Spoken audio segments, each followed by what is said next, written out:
I know U.S. fans are tired of this whole next man up statement, next man up slogan, next man up saying, but it is next man up again for Alabama football. And just shortly after we were saying this, in terms of Jace McClellan, the sophomore running back who will miss the remainder of the season with a knee injury that required surgery, we are saying the exact same thing about sophomore outside linebacker Drew Sanders out of Texas. Now, the good thing for Sanders is it's not season ending. He's okay. Had the hand injury. I don't know if it came whether during the Ole Miss game or during Monday's practice. I'm not quite sure, just due to he played the entire matchup against the Rebels, so don't really know where the hand injury made its way into the picture. But according to Coach Saban today in the SEC coaches teleconference, he did provide the update on Sanders and stating that it was a hand injury for Drew that needed surgery, that required surgery. So right now, the young man is listed as game to game in terms of, how they are evaluating him. Now, of course, Bama's got, some guys that can step up. They've got some guys that can go in there and get things popping and get things happening. And this is the reason why Saban has recruited at the clip that he has at just various positions, because injuries happen. Injuries are a part of football. We can't stand it. We hate it. It sucks. I know for some of you it was, Steven, that's why Baloo and Ray are here.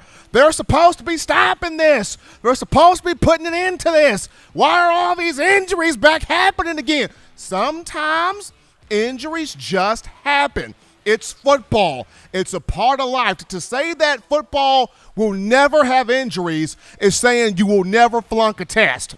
I mean, it's wishful thinking to feel like you would never flunk a test.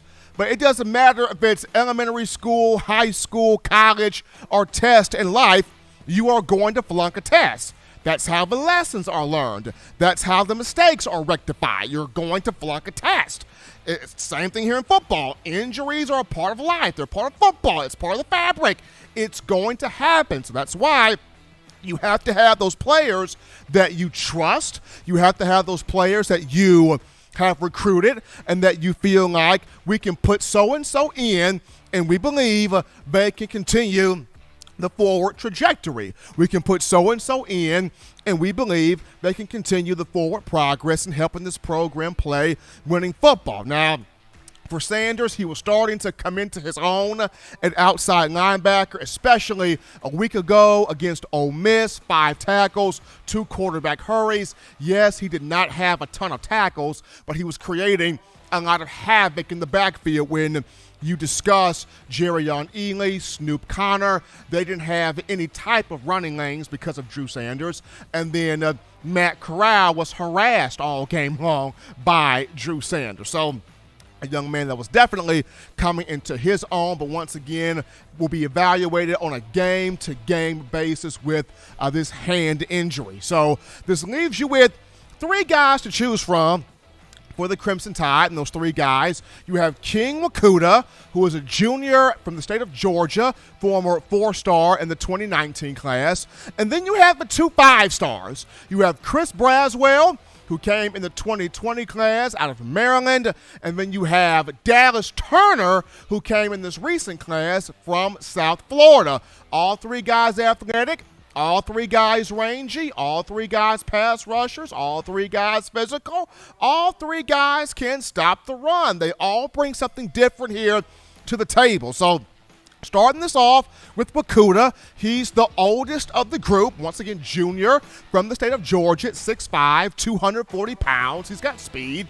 He's got range. He's got athleticism. He can stop the run. He can put pressure on the quarterback. He had a huge tackle for loss in Alabama's second game of the season against Mercer. So Mwikuta can do some things. Now, to me, because you're going down to a uniquely hostile environment, cult-type atmosphere when you talk Kyle Field in College Station, Texas, I would not mind seeing Mwikuta getting the start just due to he has all of the knowledge of the system. He has all of the strategy of the defensive system.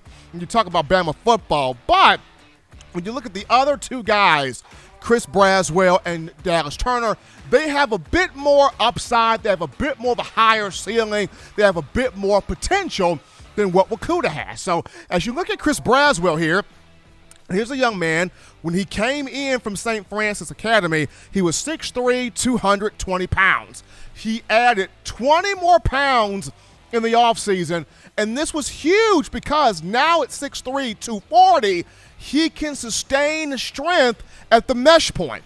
He can sustain strength at the point of attack in terms of not allowing himself to be blocked in by 300-plus pound offensive linemen. He can disengage himself from those blocks, shed those blocks, and still keep his eyes on attacking the football, getting to whomever has that ball. Going back to how he performed in the spring game, 5 tackles, 3 tackles for loss, 3 sacks, and a forced fumble off Bryce Young that Jalen Moody recovered for a touchdown. Coach Saban mentioned after the A-Day game, we got to work in a role for Braswell. We have to get him on the field because he's quick-twitched. He's got a lot of speed. He's got a lot of explosiveness. He's got big play potential at the linebacker position. So adding on that extra 20 pounds of muscle makes him durable when you look at playing at that strong side, that Sam backer position. But as we go now, Dallas Turner, to me, this guy has the most potential. He has the highest ceiling. He's got the most explosiveness. Coach Saban mentioned, we, being Alabama, recruited Dallas Turner for a reason.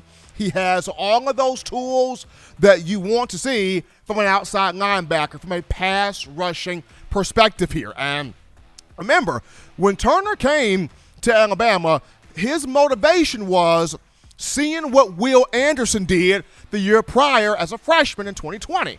Watching Will Anderson have 10.5 tackles for loss, watching him have 7 sacks, watching the young man from Georgia with 8 quarterback hurries, it motivated Turner to feel like, okay, if Will Anderson can do it, then nothing's stopping me from signing my national letter of intent for the Crimson Tide to come in here, and I can do the same things that he did. And Turner at 6'4", 245 pounds, played at 2 legendary high schools in Florida when you discuss American Heritage High School and St. Thomas Aquinas High School. So the young man has big ability.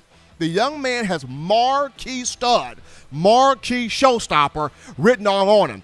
And during Saban's press conference today, he spoke on, Chris Braswell and Dallas Turner. They have big-time potential. We're going to try to get both of these two on the field. We're going to try to work both of these two into the game. We're going to try to work both of these two into the action. And going back to something that U.S. fans have talked about, Bama's got to start rotating more players in there. And you guys have talked about that. You rotate your guys. You keep bodies fresh. You get guys experience. So when you face situations like what we're seeing here with Drew Sanders, you can go to your bench, you can go to your depth and say, you know what? It hurts having Drew Sanders out. It sucks not having Drew in the field, but we have a King Mwikuta that we've rotated in. We like him. We have a Chris Braswell, of whom we rotated in. We like him. And we have a Dallas Turner, of whom we've been working with as well, and we like him also. So having that fresh rotation, having that fresh crop of players that you can pick and choose from that you believe can go out there and get the job done. So Alabama, on its third option, on its third string at outside linebacker, in particular strong side, Sam linebacker. And it's crazy how you started the year off with Christopher Allen. And it was going to be Chris Allen's big year. My boy, it was going to be his big year. And he started off well against Miami. Unfortunately, the foot injury. But then you go, you know what? It hurts not having Chris Allen. But Drew Sanders is going to come up. And Drew was playing extremely well, especially against Ole Miss last week. And now there's an injury to Sanders. Alabama evaluating him on a game-by-game process. Hopefully he'll be back next week. We shall see what happens. But now it's on its third option at the strong side linebacker position. And you've got King Mwikuta, you've got Chris Braswell, you've got Dallas Turner. Hopefully we see all of these student athletes on the field getting that opportunity, but should be interesting. Next man up, the saga continues, this time on the defensive side of the football.